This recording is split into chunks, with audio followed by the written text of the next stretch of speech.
Okay. Boy, just didn't get to everything. No, you can never do that. Yeah, I know. I say don't expect to get to everything. There's too much. Yeah, there really is. Plus, you never know what we're gonna like latch onto, and like sometimes we have these subjects, we talk about it for 2 minutes. And then other times we have subjects where it's just like, oh no, I want to talk the forgiveness thing. That was huge, by the way. That was spontaneous. I wasn't expecting to talk about that. Me either. That's what makes the show great. Yeah, that's what makes the show great. Totally agree. I wish we, just in retrospect, as I'm thinking about it, I don't know, kind of wish we didn't talk about the border for so long, just because I think everybody's like is beaten to death. Maybe. I don't know. I don't think so, Barry. I think that this thing's getting worse. They're not talking about it the way it needs to be talked about. There are things that are impactful that are being left out. This is being tied into global, the Green New Deal and the whole woke movement, and it kind of gives you the whole the real picture of what's happening. They're using the border crisis to prop up the agenda, which is a ginormous transfer of wealth. You come out with how many stimulus packages have we had? Something like $6 trillion of stimulus packages. You've closed down the entire society for a year. And then on the heels of that, you roll out the biggest tax plan in history. Wait. We just this is like you just ran a marathon, and then they come and they say, that was good, but run 3 of them now. Yeah. You don't have the energy to do that. This doesn't make any sense. It's even worse than that, because it's also coupled with the whole under the guise of, well, the wealthy are going to pay for it. And the corporations. See, that's untrue. It is so untrue. We're the ones that get bled to death, and there's no more to give. There's no more to give. Let me just say this whole thing about, we're going to make rich corporations pay for it. Okay, that sounds right back to us. That's right. Yes. That means inflation. That means job cuts, because now I can't afford to have all of this staff. Look, here at my company, my company Spoke, they did a great job going through COVID. We have a great CEO, great board of leaders. They didn't lay anybody off. They came up with very creative ways to keep people from having to lay them off. What they did was they implemented a furlough system where everybody had to take, like, at first it was 2 weeks of unpaid time off. Everybody had to do it. It's a bummer, but that's how they kept people from having, and they even hired people during that time. Now they come into this year, and to soften the blow, what they did was they changed it so that you only have to take a week off every quarter, but they're going to pay you equivalent to your salary in stock. And so now that hits the books in a very different way. It's very creative, and we still get paid. But now if you're going to load you're going to raise their taxes by 10, 15%, these companies operate on very thin margins, and the biggest area of spending is the personnel. And so the first thing they've got to do is cut jobs. It's going to have a tremendous impact on unemployment, but the whole time they're going to pump it up as, Donald Trump gave this tax cut to the richest 1%, and now we've taken it away. Hurrah! But no, it always works the same. And besides that, here's the other point, is if you're going to try to say, we need to do these taxes to pay for all those stimulus packages, listen, they're paying for the stimulus packages with the printing machine. They're printing dollars to do that. They don't need our tax dollars to do that. That's what they've been doing. By the way, if you're a saver, if you've got a 401k or anything like that going on, whatever you put in there, every time they print a dollar, it makes your savings worth less. Correct. And so they're eating the way that they're doing this is they're eating whatever you worked hard to save all your life. That's what they're doing. Final thing. do we really need a $2 trillion infrastructure plan? I mean, and here's the other thing. 10 I found trillion, out, isn't it? 10 trillion. well, that's what AOC wants. She wants it to be 10 trillion. That's right. It's right. $2 trillion. Right. $2 trillion is a significant portion. It's 10% of our GDP. It's you don't need to say more. It's so ridiculous. Only a third of it goes to infrastructure, Barry. It's the same as everything else that they do. I could be throw in all of this other stuff that has nothing to do with what the bill actually is for. Right, as always. I could be more easily swayed on a $2 trillion bill towards our infrastructure because it will actually provide jobs and stimulate the economy, more so than I could be swayed into this BS about the taxing the corporations and people over $400,000. Because to everything that you just said, one more very simple fact is big company sells widgets at $5 will now raise them to $5.50 or $6. You sell food. Okay. You sell your burgers at $3. Now they're going to $3.50 or whatever, which means we get stuck with that bill again. As always, that's inflation. Right. Yeah. So I'm very, very bothered by that. I wanted to finish a couple of things. So the one story I wanted to tell you about Irby, about his character, is about how I met him. And I was thinking about it this morning I think it was 2018 that Lisa and I went to Colorado. And because we just got back, had the best time, love Colorado. And I took a bike ride to my favorite destination, East 55th Street Marina, where sit lakeside, basically like a tiki bar. Yeah, it's awesome. Yeah, and it's like I'll know about a quarter to half the people there already. It's I love that. And the people I don't know, I'm gonna know very soon, kind of a deal. Yeah. And I happen to sit next to who I find out this guy is Irby, who also rode his bike there. He lives in Cleveland Heights at that time. He doesn't know, and I am just like blah, blah, blah, blah, blah, blah, blah, blah, blah, blah, with everybody about Colorado. I'm in the best mood. It might have been an edible in there.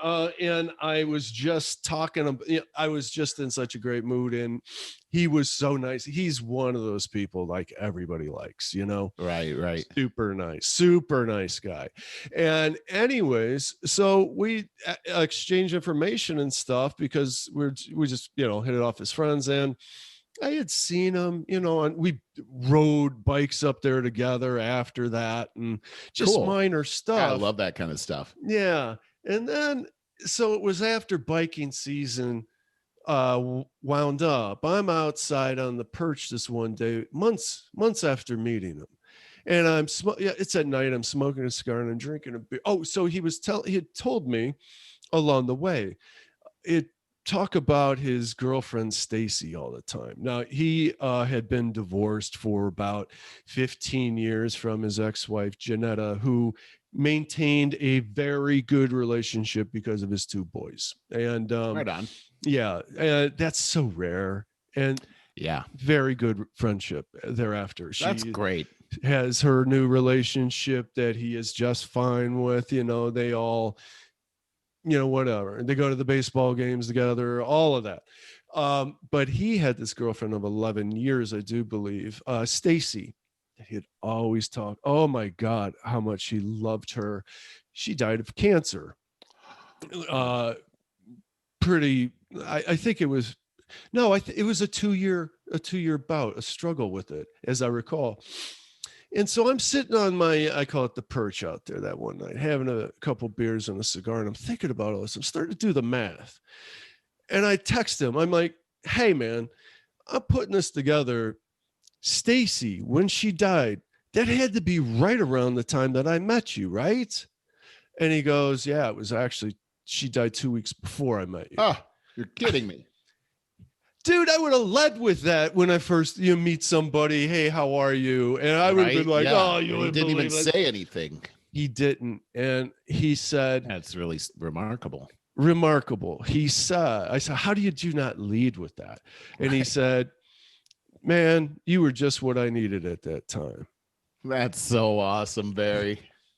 I could just see that, man. Like you talked about, like you came over there and you're all like, bah, bah, bah, bah. Yeah. I could just see like that being the perfect thing for him. Yeah. And just all that energy that you have, and just that gregarious kind of like, I could just see you at East 55th at that place. And that's a beautiful story, Barry. I love that. Well, I can't wait to meet him. I can't wait either. And I mean, as I see this unfolding, you're gonna have to carry the show. I don't know how that's gonna work, Barry. Because I might be in the same boat.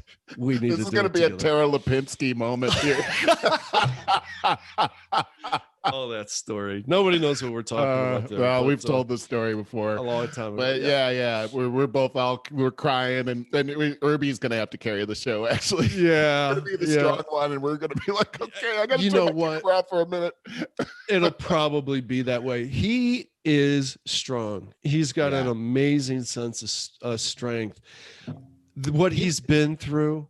I just want to say this is something I've been studying. And we had a Bible study on Sunday, and one of them was, as Christians, we go through these. This is what the scripture says. I'm going to paraphrase. We go through these trials in life, but for us, these trials, they inspire perseverance, and with perseverance, we get character, and with character, we have hope. Now that's what the scripture says. I feel like I've heard that before. The hope part, it's not. This is Bible hope, not worldly hope. Worldly hope is, I hope it happens, But Bible hope is we expect it. Yeah. So perseverance, character, and then that's exactly right, Barry. Hope is faith, and faith is we expect it to happen. And so, have you ever been around somebody like you see Irby's gone through the fire here? It's developing. He's developing more of this perseverance and character and faith. You get around people like this, and they get into a trial, and these are the people, the anchors. They're the people that say, nope. We're in the valley right now, but we're going to be on the peak, on the mountaintops before you know it. And here's how we get it. And they see themselves there. They visualize themselves there. They end up having the emotions of being there, even though they're in the valley still, even though they're still dealing with these terrible emotions and everything. Boy, faith is a powerful thing. And I can see that what you're talking about sounds like that. Even though this has been a terrible thing that's happened to him, it's making him stronger than he ever was before. And it's got to be the strongest man in the world. Not kidding. He's been through a lot to deal with these things. Yep. Yeah. Yep. No, I didn't even tell you about his parents. Both passed. So yeah. Oh boy. Yeah. Wow. Yeah. I just wanted to provide a bit of backstory. I said when I talked about him in last June that this is not my story to tell. I didn't want to pass judgments because of at the time there was the Black Lives Matter movement at its peak starting out. And what he went through, it was black on black crime. Yep. I didn't want to talk about that. I think he wants to talk about that. That's not been able to get justice. Such an appropriate topic. Yeah. So there's a lot of things that he wants to talk about. And even if we literally give him a show and after show, may need to do that, still there's so much there that I wanted to give this backstory, because we could talk about this for hours, to be perfectly honest, to get the full breadth of it. So so I'm glad that I just kind of laid a little groundwork there. Yeah. I am glad you did too. And I think it's just great to be able to put a spotlight on somebody that has gone through a tragedy like this, but is coming through it, and that gives hope to everybody. Yeah, I don't know what to say to that. I found what you just said there very powerful, very emotional.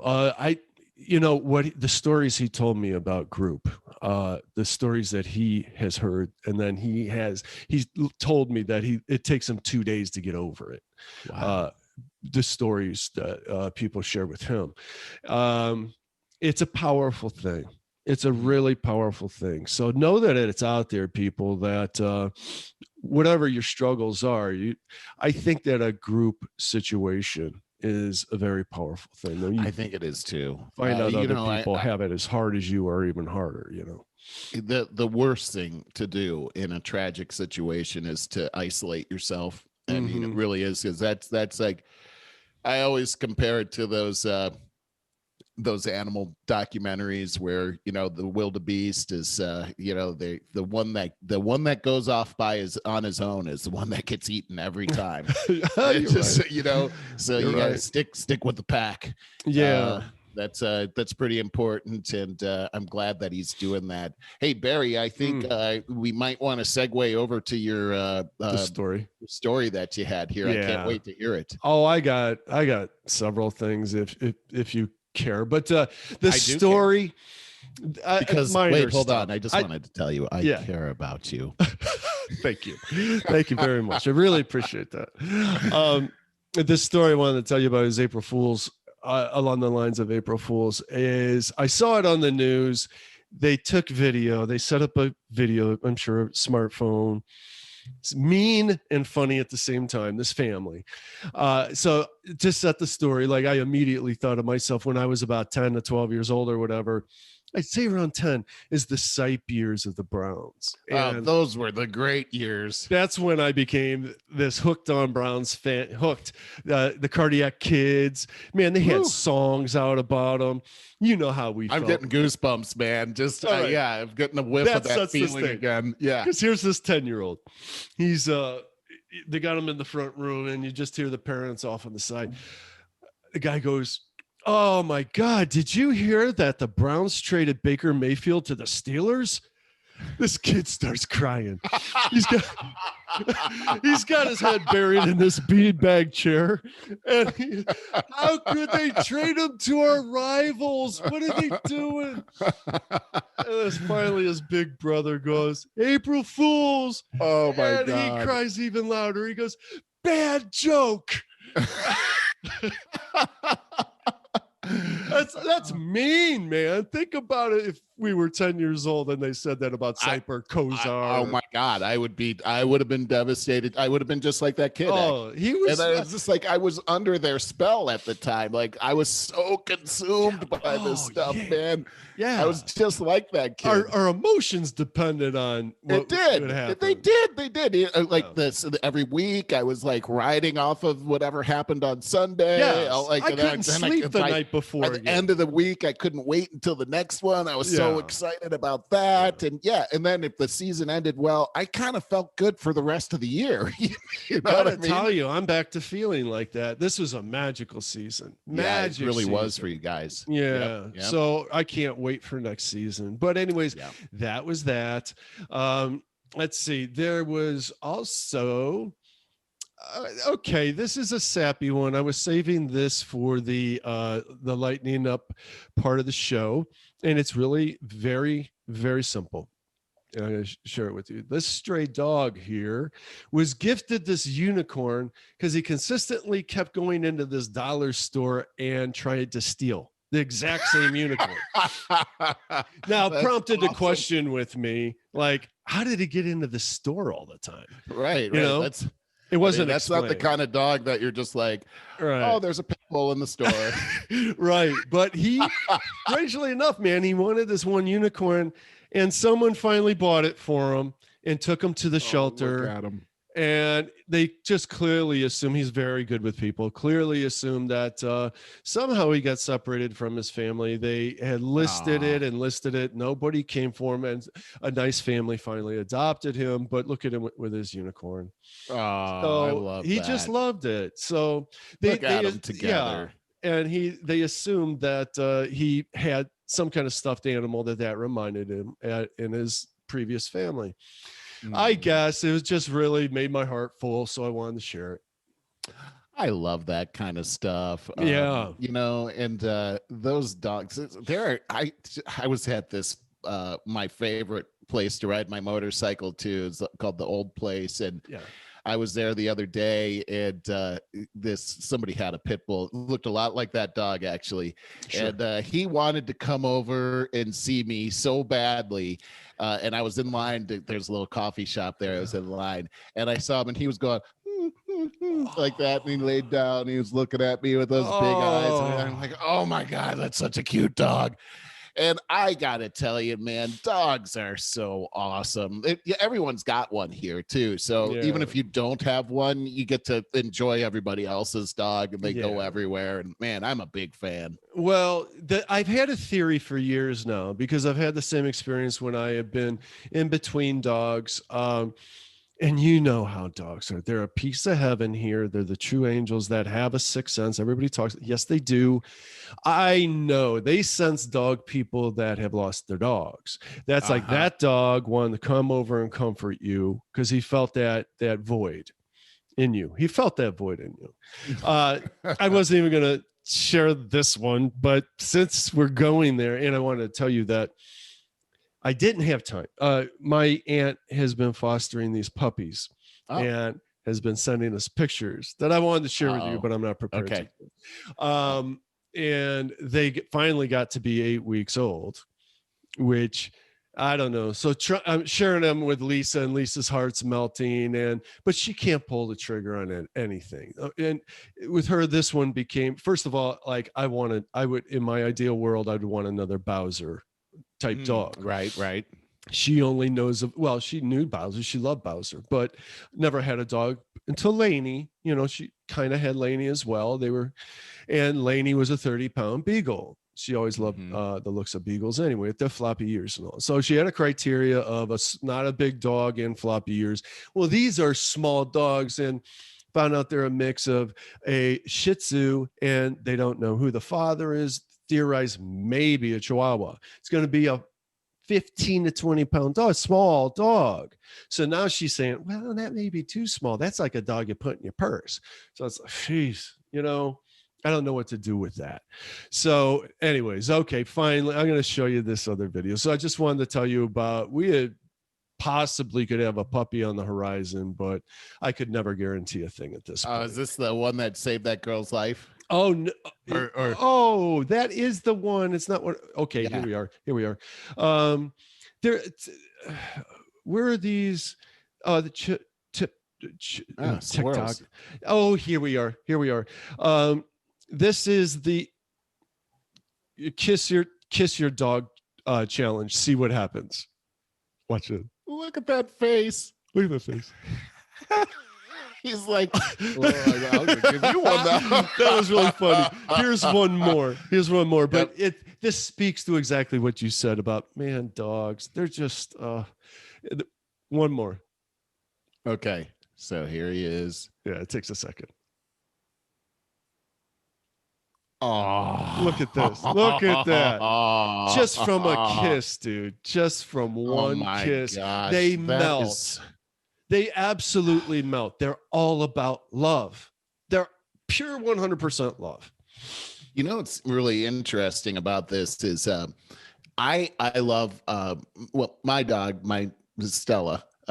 She was not a big licker. Like, how some dogs they just lick. Neither lick was like, Bowser. Nope. And nope. I don't like to macho. Be like lick. I don't want that. Yeah. I don't know. Some people like that. Lady wasn't bad about it. Yeah. I don't want to be like licked all, especially in my mouth. I don't want that. Yeah, Anyway, so Stella, she wasn't a licker like that, but every once in a blue moon, she'd lick you.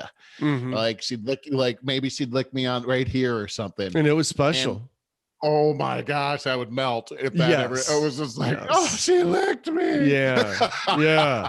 I could almost count like after puppyhood the amount of times Bowser licked me on one or maybe two hands, and it would be like we'd be laying in bed and just giving him some good caresses or whatever, and he would just put his head over there and give me a little lick on the face, and then you'd see his face go like, did I just do that? Oh my God. You'd be seriously, he was so macho. He was like this. He really was. He was all dude. He was. And Lisa always called him the my kids loved him. Yeah. And he was so young and ridiculous back then. His second half of life, the energy leveled out. He chilled. Lisa called him the Frank Sinatra of dogs because he was so cool. She would tell me that when I would go to the upstairs, go to the bathroom, he would walk over and go to the bottom of the steps, sit there and wait. And then he'd hear me like, oh, he's coming. And he would go back and act like he wasn't doing He wasn't waiting. Yeah. That's my. I would have never known that, but that's what Lisa told me. That's really cool. He was. You know so what? Cool. The one thing that I miss too is just, you'd leave the house, you could be gone I could be, I'd go on these trips 3-4 days, come home. Oh my gosh. No one's ever been that happy to see me before, Well, you could have forgotten your car keys and came back and they'd act the same. Yeah. And they're, oh, there you are. It was so awesome. I never got tired of that, boy. Yeah. And Anne Marie started to film Stella when I would leave. Oh, that would be what awesome. She would do, and she's got films of Stella just waiting at the top of the stairs for me, and I wouldn't be coming back for a couple of days, and she'd be waiting there for me. And so just this week, I was asking my mom if she knew about the Rainbow Bridge. Oh, she said that she had never heard it before, so I read her the thing. I couldn't even get through it without crying. Of course not. Of course not. Beautiful picture. Yesterday. What a beautiful sentiment to give somebody that's agonizing over the loss of their dog. I mean, I hadn't heard of it until just before Stella passed away either. But yesterday on my way to bed, Anne Marie and I were walking into the bedroom and we said, what? Wait, there's something in the carpet. And when she pulled it out, when Stella got older, she was having a hard time walking around. So we had to put these little rubber stopper things on her claws. And that's what it was. It was it was like, how did that get here? We vacuumed a billion times since then. There was a little stopper right there from her, almost like she sent it from Rainbow Bridge to say, I'm waiting for you. Wow, dude. That's nice. Do you really see this? Yes, I do. This is Bowser when I got him. This is when I lived downtown in that loft. You still were in Cleveland at that time. And that's my grandfather. Didn't recognize you. I'm like, who's that guy? Really? I look very young. Yeah. That's my grandfather there who passed away shortly after that. Wow. Look how tiny Bowser was here. And here he is. So that was, I think, 97. And this is how different you look in the two pictures. It's amazing. Yeah. I think this is 1 or maybe 2 years later. And, it's like the first one, you're a boy, and the second one, you're a man. Yeah. And that's 98. That's December of 98. Look at Bowser. Look how good looking he is. Oh, God, what a great boy. And so I put these memorials. He sure did love you. Oh God, we had a bond, man. We had a bond. So I put these memorials on my blog so that they'll always be remembered. And this is Lainey. Oh, look at that picture, huh? Look at that face. Too much, man. Yeah. She was so beautiful, just so cute and cuddly, and always looked at me like, oh, see Lisa way back here. It's a family picnic. She just always looked at me like, oh, Dad, take care of me. That's how Stella looked at me. I hated having to put the cone on. That broke my heart every time. Yeah, look at this one.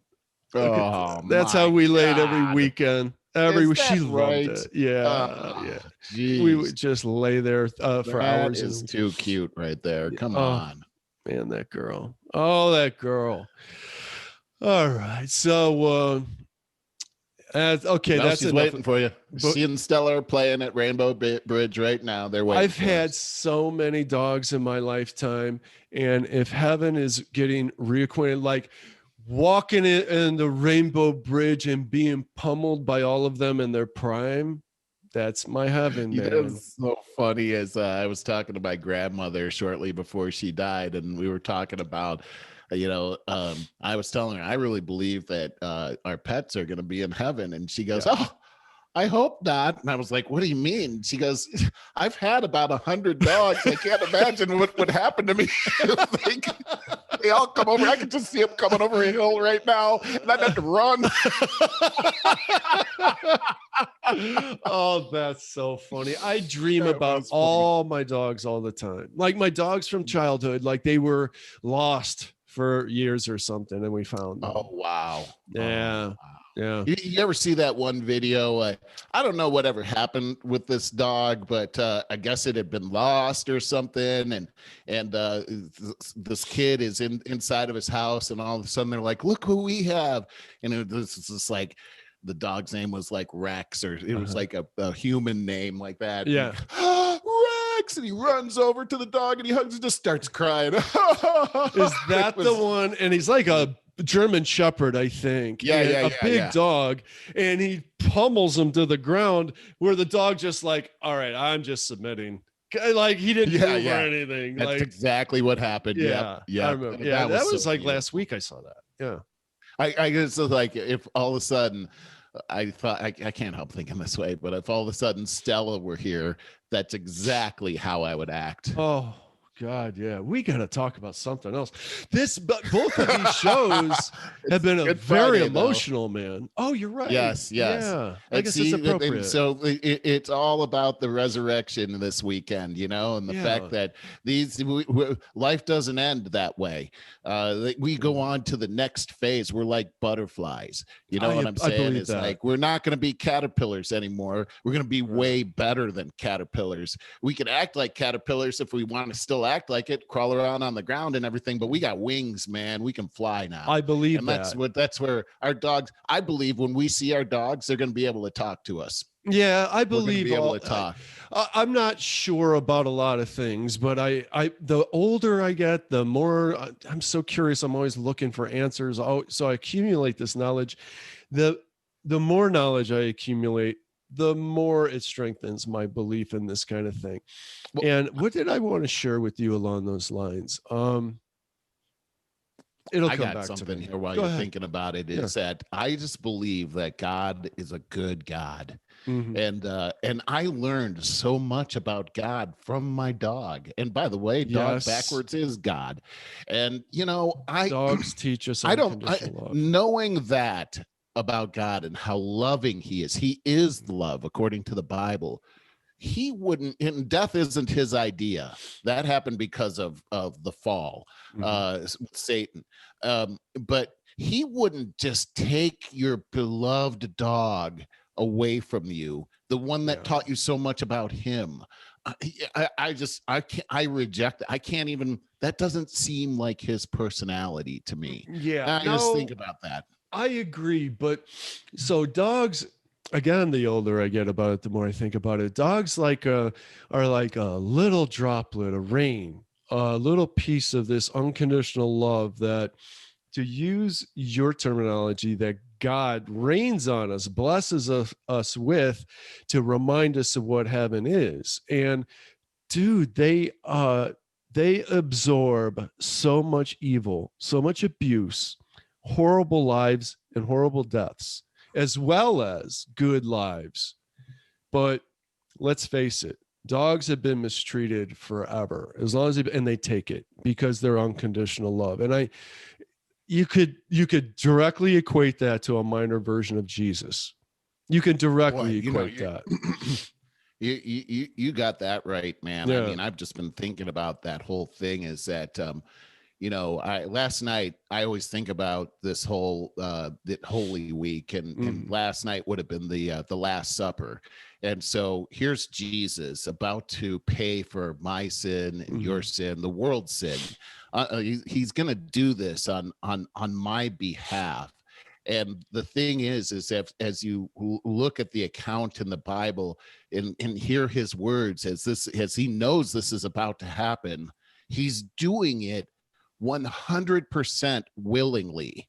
And that's the thing that you talk about dogs and taking abuse and all this stuff. Well, nobody took abuse the way Jesus took abuse, but he did it for us, didn't complain about it, did it willingly. There's a place in the Bible where it says he was going to Jerusalem. He knew that this was going to happen, and he set his eyes on Jerusalem like flint. Nothing would deter him from this.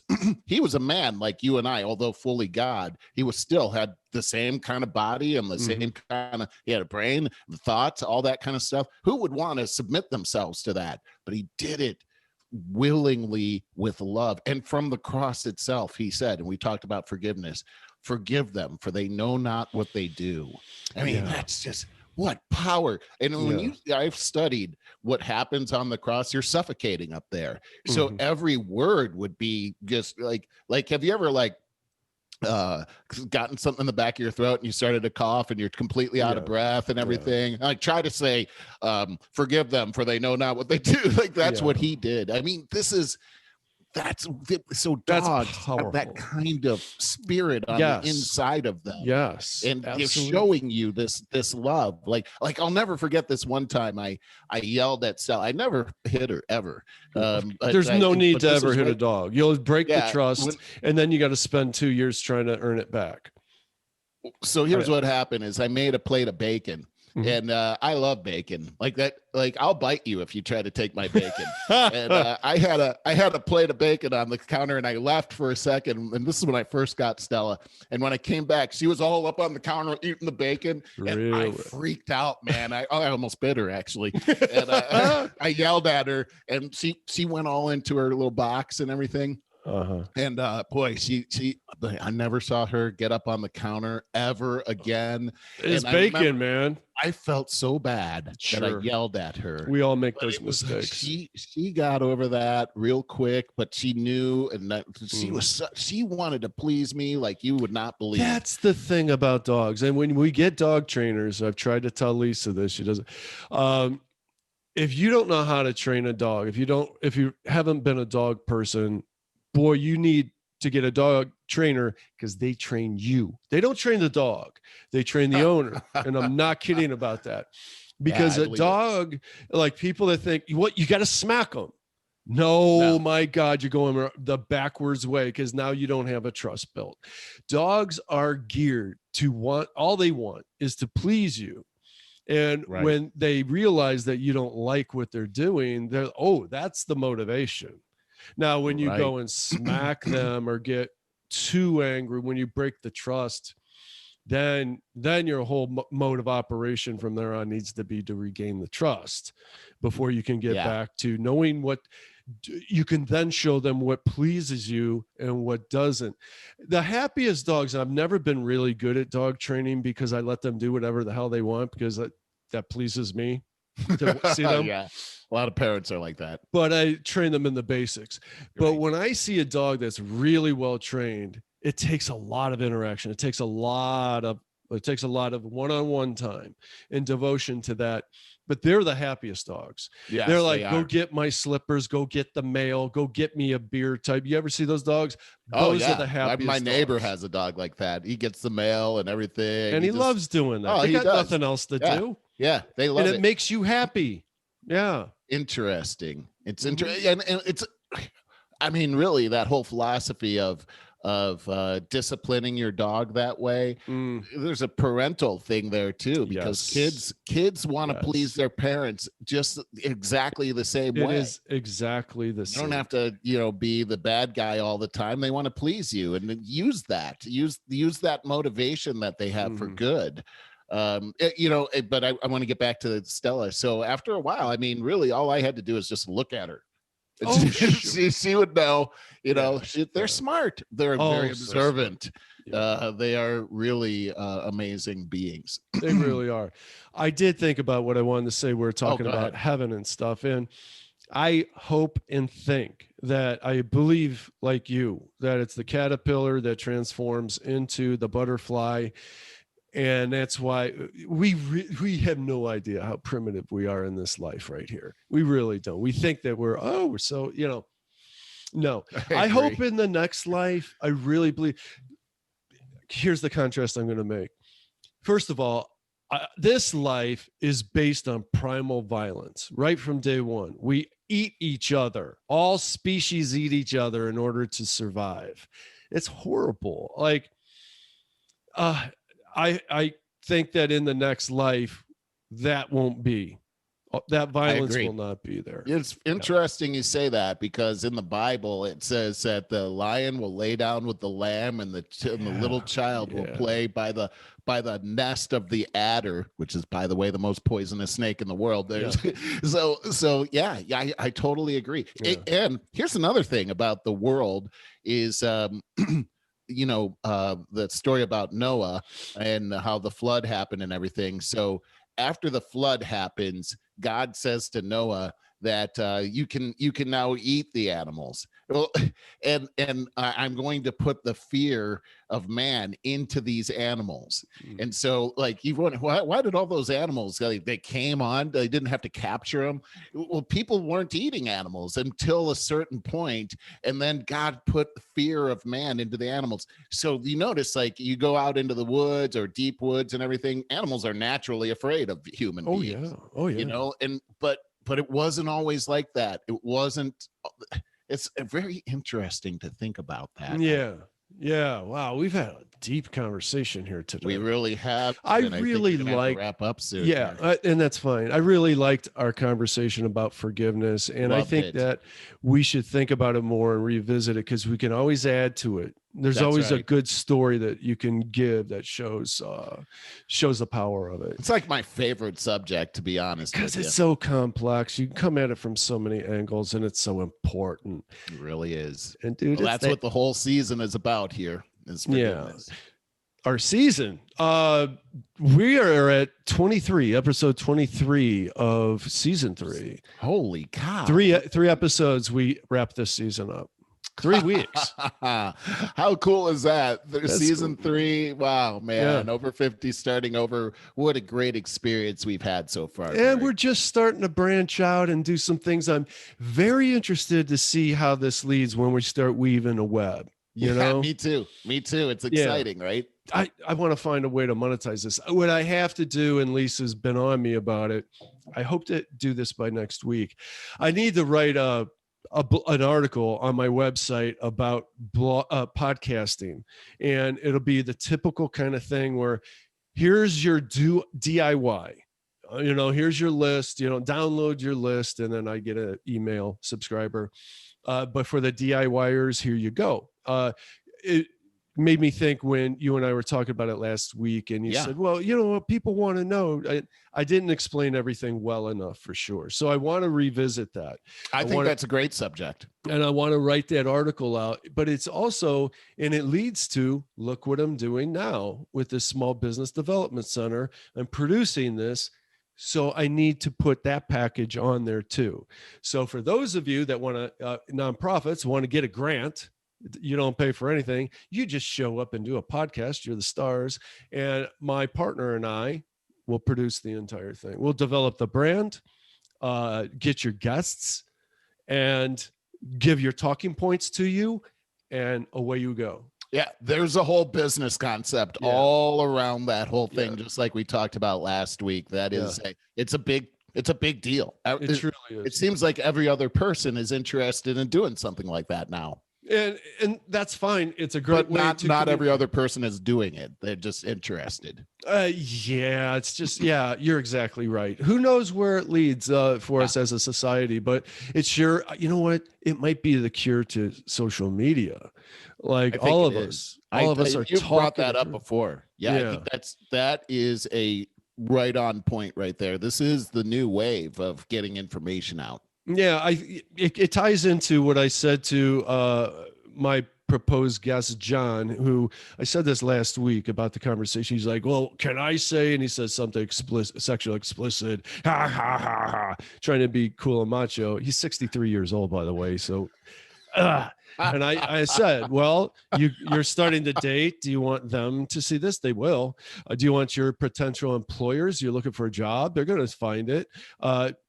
Do you want potential clients to see that? And then I shared the story. And or your daughter. There you go. And I shared the story. I don't mean to do this to dump on my friend John, but that's the way he works. Let's bust balls here.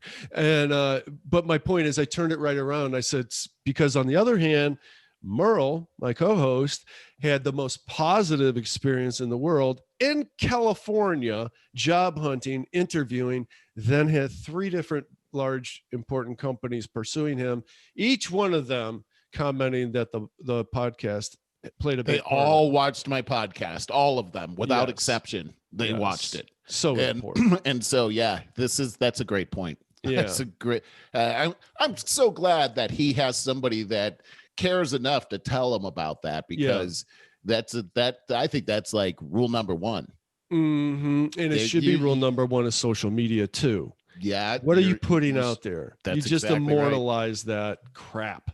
Well, and we've talked about this before. I mean, I've hired, at least over 100 people I've hired. Probably more. Wow. And I look at, I'll look into their social media. I mean, if you're going to put it out there, I'll look at it and see this is the kind of person I'm looking at here. If you put videos out there, I want to see how you communicate and everything. So if you're putting stuff out there that's negative, you're doing yourself a big disservice when you're with your career and your reputation. Then there's the additional side of it is, for me,